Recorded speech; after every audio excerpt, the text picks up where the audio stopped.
नमस्कार, मी सेजल पुरवार. या बुलेटिनमध्ये तुम्हा सर्वांचं स्वागत. आजचा दिवस प्रत्येकासाठी महत्त्वाचा आहे. मोठमोठ्या बिझनेसमॅन पासून तर सर्वसामान्यांसाठी देखील आजचा दिवस महत्त्वाचा आहे. कारण आज 2025 या वर्षाचं आर्थिक बजेट जे आहे ते सादर होणार आहे. 11 वाजता निर्मला सीतारामन हे बजेट सादर करतील. मात्र यामध्ये सर्वसामान्यांना काय मिळणार, शेतकऱ्यांना काय मिळणार हे बघणं अतिशय महत्त्वाचं असेल. काय स्वस्त होणार, काय महाग हे देखील, कुणासाठी खजिना उघडणार हे सुद्धा पाहणं अतिशय महत्त्वाचं असणार आहे. कारण या बजेटमध्ये अर्थमंत्री कुणासाठी मोठी घोषणा करणार याकडे सर्वांचं लक्ष आहे. सर्वात मोठ्या अपेक्षा नोकरदार वर्गाला आहे. कारण केंद्र सरकार 10 लाखांपर्यंतच्या पगारावर टॅक्स न लावण्याची शक्यता आहे. तर 15 ते 20 लाखांपर्यंतच्या पगारावर 30% 25% टॅक्स लागू शकतो. तर शेतकरी वर्गासाठी देखील मोठी घोषणा होऊ शकते. पीएम किसान सन्मान निधी 6,000 वरून 12,000 पर्यंत वाढवू शकतं. तर रोजगारासाठी केंद्र सरकार नव्या घोषणा करेल अशी अपेक्षा आहे. तर घर खरेदीला प्रोत्साहन देण्यासाठी सरकार कर सवलत मर्यादा 2 लाखांवरून 5 लाख रुपये करण्याचा प्रस्ताव असू शकतो. त्यामुळे सर्वसामान्यांसाठी घर खरेदी देखील स्वस्त होऊ शकते. स्मार्टफोन स्वस्त होण्याचा देखील अंदाज हा सध्या तरी वर्तवला जातोय.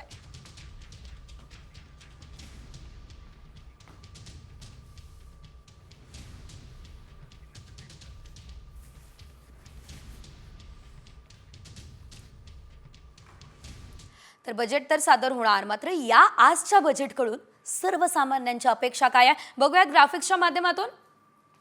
10 लाखांपर्यंतच्या पगारावर टॅक्स नको ही अपेक्षा आहे. याशिवाय शेतकरी सन्मान निधीमध्ये 12,000 रुपयांपर्यंतची वाढ करावी अशी देखील अपेक्षा आहे. नोकरीच्या संधी वाढण्याची अपेक्षा आहे. बजेटमधून नेमक्या सर्वसामान्यांना काय अपेक्षा आहे ते आपण जाणून घेतोय. घर खरेदी करणं स्वस्त होणार का हा मूळ प्रश्न आहे. याशिवाय महत्त्वाचा मुद्दा स्मार्टफोन स्वस्त होणार आहे का. आरोग्य क्षेत्राला मोठ्या अपेक्षा आहे. कारण आरोग्य क्षेत्रामध्ये काही आमूलाग्र असे बदल घडतात का हे बघणं महत्त्वाचं असेल. सर्वात महत्त्वाचं 10 लाखांपर्यंतच्या पगारावर टॅक्स नको आहे. शेतकरी सन्मान निधीमध्ये 12,000पर्यंतची वाढ व्हावी ही देखील अपेक्षा आहे. आजच्या बजेटमधून या मोठ्या अपेक्षा असल्याचं आपण पाहतोय. नोकरीच्या संधी वाढण्याची देखील अपेक्षा आहे.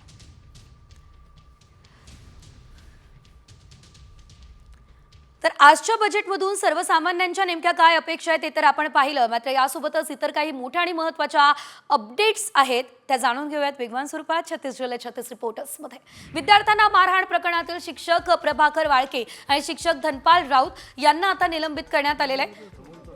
प्रजासत्ताक दिनी काही विद्यार्थी गांधी टोपी घालण्यास विसरले आणि त्यामुळे या शिक्षकांनी विद्यार्थ्यांना मारहाण केली. याचा व्हिडिओ सध्या सोशल मीडियावर चांगलाच व्हायरल झाला.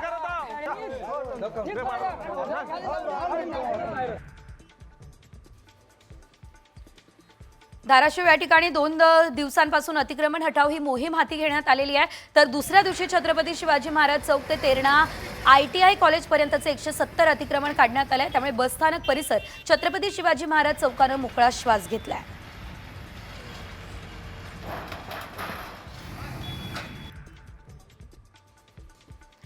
अकोल्यातल्या अकोट शेगाव मार्गावर 4 चाकी वाहनाचा अपघात झालाय. पाटसूल गावाजवळ चुकीच्या ठिकाणी गतिरोधक असल्यानं हा अपघात झालाय. या अपघातात 2 जण जखमी झाले. त्यांच्यावरती शासकीय रुग्णालयात उपचार सुरू आहे.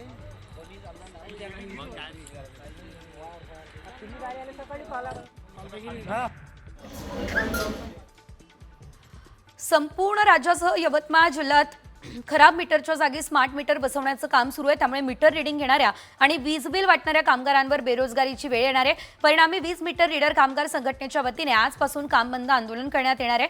तर मीटर रीडिंग आणि बिल वाटपाचं काम आता बंद राहील.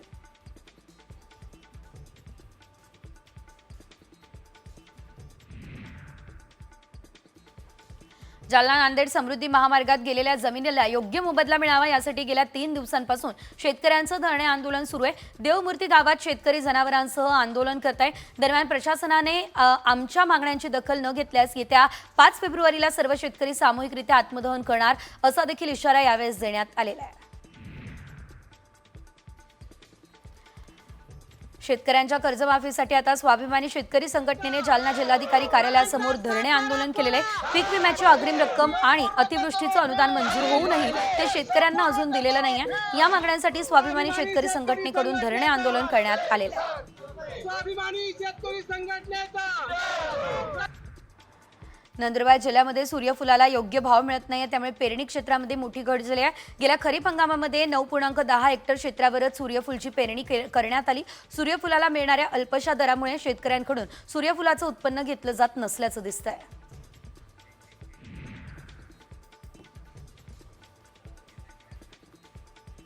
सोयाबीन विक्रीसाठी शेवटची तारीख 31 जानेवारी देण्यात आली, मात्र यवतमाळ जिल्ह्यात अजूनही 4,500 शेतकऱ्यांना सोयाबीन विकता आलेलं नाही। त्यामुळे नाफेडने 31 जानेवारी ऐवजी 6 फेब्रुवारीपर्यंत मुदतवाढ दिलेली आहे। त्यामुळे सोयाबीन उत्पादक शेतकऱ्यांना मोठा दिलासा मिळालेला आहे।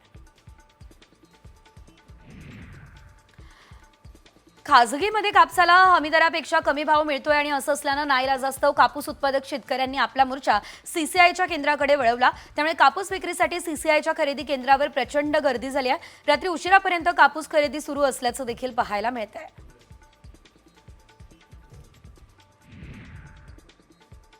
देशातल्या लाल मिरचीचे भाव मागील वर्षभरात कमी होते, मात्र सध्या मिरचीला 12,000 ते 14,000 दरम्यान सरासरी भाव मिळतोय। जानेवारी 2024 मधील दराच्या तुलनेत सध्या 35% कमी भाव मिळतोय। यामुळे शेतकरी आता अडचणीत सापडलेत।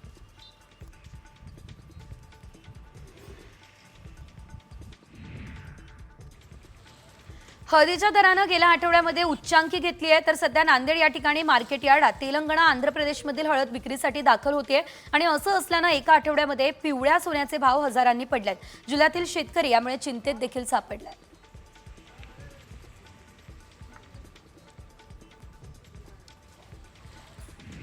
थंडीच्या वाढत असलेल्या प्रमाणामुळे आंब्यांना मोहर येण्याची प्रक्रिया सातत्यानं सुरू आहे। अनेक ठिकाणी गावरान आंब्यांना मोठ्या प्रमाणात मोहर आलेला आहे, तर फळांची गळती थांबावी आणि मोहरचं संरक्षण व्हावं यासाठी औषधांच्या फवारणीची लगबग शेतकरी वर्गात सुरू आहे।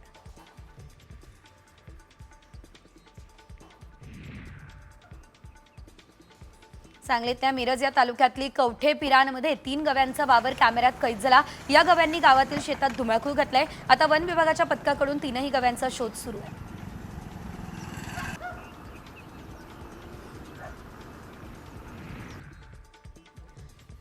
नाशिकमधल्या पाथर्डी वडनेर रोडवरील बोराडे वस्तीमध्ये बिबट्यांचा वावर वाढलेला आहे आणि त्याचा एक व्हिडिओ सध्या समोर आलाय। सोमनाथ बोराडे यांच्या सीसीटीव्ही कॅमेऱ्यामध्ये चक्क 3 बिबटे आढळले। गेल्या 3 ते 4 दिवसांपासून रात्रीच्या वेळी गावात बिबट्यांचा मुक्त संचार पाहायला मिळतोय। भारी की पण मंगले भारी।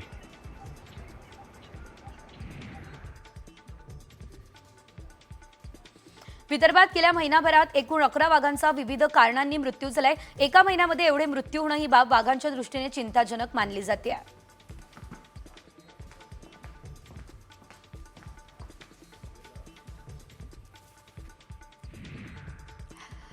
आणि आता पुढची बातमी खास करून मुंबईकरांसाठी अतिशय महत्त्वाची आहे। आता असं मी का म्हणतेय, कारण मुंबईमधील मीटर ऑटो रिक्षा आणि टॅक्सीच्या दरात तब्बल 3 रुपयांनी, याशिवाय कूल कॅबच्या दरात 8 रुपयांनी वाढ झालेली आहे। त्यामुळे मुंबईकर प्रवाशांच्या खिशाला अधिकचा भार सोसावा लागणार आहे।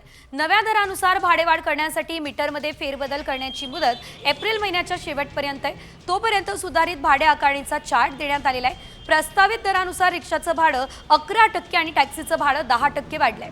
कूल कॅबच्या भाड्यात देखील 20% वाढ करण्यात आलेली आहे। त्यामुळे प्रवाशांना अतिरिक्त भुर्दंड हा सहन करावा लागणार आहे। रिक्षाचं भाडं 23 वरून 26 रुपये होऊ शकतं, टॅक्सीचं भाडं 28 वरून 31 रुपये होण्याची शक्यता आहे।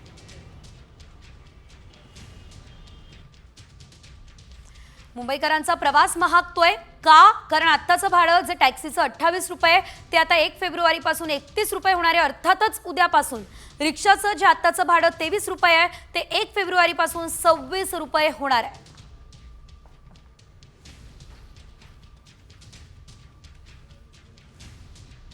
एकीकडे मुंबईकरांना खिशाला कात्री बसताना दिसतेय, तर दुसरीकडे बजेट आधीच देशातल्या कोट्यवधी लोकांना मोठा दिलासा मिळालाय।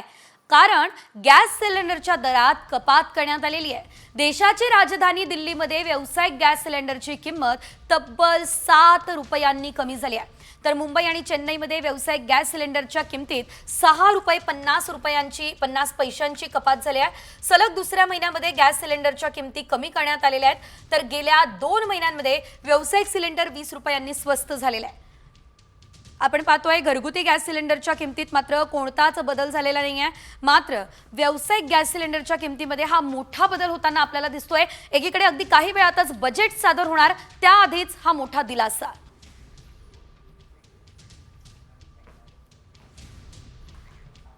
यानंतर इतर काही मोठ्या आणि महत्त्वाच्या अपडेट्स वेगवान स्वरूपात. जळगाव जीबी सिंड्रोम आजाराचा पहिला रुग्ण आढळला. विशेष म्हणजे कुठलीही ट्रॅव्हल्स हिस्ट्री नसताना एका महिलेला हा आजार झालेला आहे. दरम्यान शासकीय वैद्यकीय महाविद्यालय आणि रुग्णालयात या महिलेवर उपचार सुरू आहेत.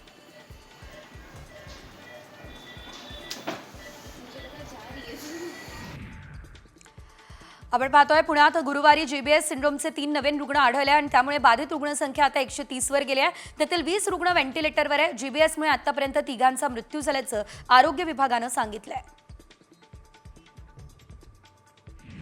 पुणे जिल्ह्यामध्ये पाणी पुरवणाऱ्या 15 बोरवेल केंद्राच्या पाण्यात ई कोलाई नावाचा विषाणू आढळलाय. धायरी, किरकटवाडी, नांदेडगाव आणि डीएसके विश्व या परिसरात सर्वात जास्त जीबीएसचे रुग्ण आहे. त्यामुळे महानगरपालिकेकडून या परिसरात पाणी पुरवठा करणाऱ्या टँकरची तपासणी करण्यात आली आहे. तर या पाण्यामध्ये ई कोलाई विषाणू आढळलाय.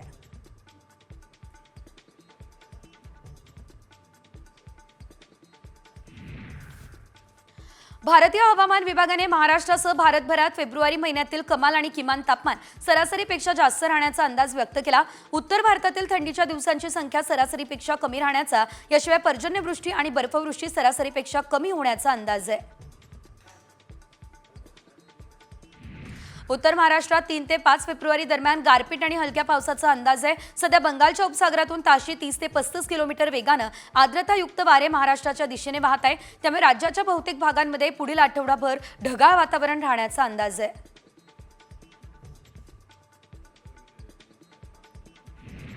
गणेश जयंतीनिमित्त श्रीमंत दगडूशेठ हलवाई गणपती मंदिरात भाविकांची गर्दी होती आहे. त्यामुळे परिसरातील वाहतुकीत बदल करण्यात आले. शिवाजीनगरकडून स्वारगेटकडे जाणारी वाहनांनी बर्वे चौक, झाशीची राणी चौक, जंगली महाराज रस्ता, खंडोबीजा बाबा चौक, टिळक चौक या मार्गे स्वारगेटकडे जावं असं आवाहन केलंय. मेट्रो 6 या मार्गिकेच्या कारशेडसाठी हस्तांतरित करण्यात आलेल्या जागेच्या मालकीबाबत राज्य सरकारनं केंद्राशी समन्वय साधल्याची माहिती आहे. स्वामी समर्थ नगर विक्रोळी मेट्रो 6 मार्गिकेच्या कारशेडसाठी हस्तांतरित करण्यात आलेल्या कांजूर मार्ग या ठिकाणच्या 15 हेक्टर जागेच्या मालकी प्रश्नाबाबत केंद्र सरकारसोबत समन्वय साधण्यात आला आहे. फेब्रुवारी या महिन्याच्या सुरुवातीलाच मुंबईमधील काही भागात पाणी पुरवठा बंद असेल. मुंबईमध्ये 2400 मिलीमीटर व्यासाची जलवाहिनी कार्यान्वित करण्यासाठी काही भागांचा पाणी पुरवठा बंद ठेवण्यात येईल. त्यामुळे बुधवारी 5 फेब्रुवारी 11 वाजल्यापासून गुरुवारी 6 फेब्रुवारी सायंकाळी 5 पर्यंत हा पाणी पुरवठा बंद असेल. मुंबई उच्च न्यायालयामध्ये 129 लिपिक पदांसाठी भरती होणार आहे. तर या भरती प्रक्रियेची जाहिरात मुंबई उच्च न्यायालयाच्या अधिकृत संकेतस्थळावर उपलब्ध आहे.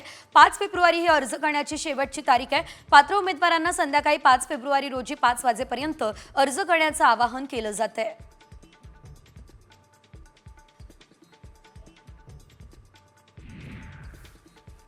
मध्य आणि पश्चिम या रेल्वे मार्गावरील परळ आणि प्रभादेवीला जोडणारा 125 वर्ष जुना असलेला ब्रिटिशकालीन एल्फिस्टन पूल फेब्रुवारीच्या अखेरीस पाडला जाईल. तर MMRDAने हा पूल पाडून नवीन पूल बांधण्याचा निर्णय घेतलाय. नवीन पूल बांधण्यासाठी सुमारे 2 वर्षांचा काळ लागू शकतो.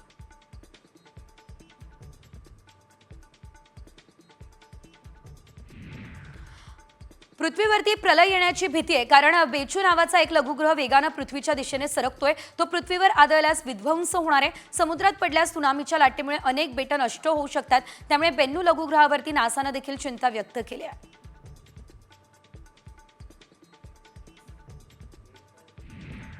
आज माघी गणेश जयंतीच्या निमित्तानं भक्तांनी राज्यभरातील विविध मंदिरांमध्ये मोठ्या प्रमाणात गर्दी केली. माघ महिन्यातील शुक्ल पक्षातील चतुर्थीची तिथी गणेश जयंती म्हणून ओळखली जाते. पौराणिक मान्यतेनुसार पार्वतीचा पुत्र गणेशाचा या तिथीला जन्म झाला. त्यामुळे या दिवसाला गणेश जयंती असं म्हटलं जातं. आज गणेश जयंती आहे आणि त्यानिमित्त पुण्यातील दगडूशेठ मंदिरामध्ये भाविकांची गर्दी दिसते. पहाटेपासूनच भाविकांनी दर्शनासाठी रांगा लावल्या. मंदिराला फुलांची आकर्षक सजावट सुद्धा करण्यात आलेली आहे.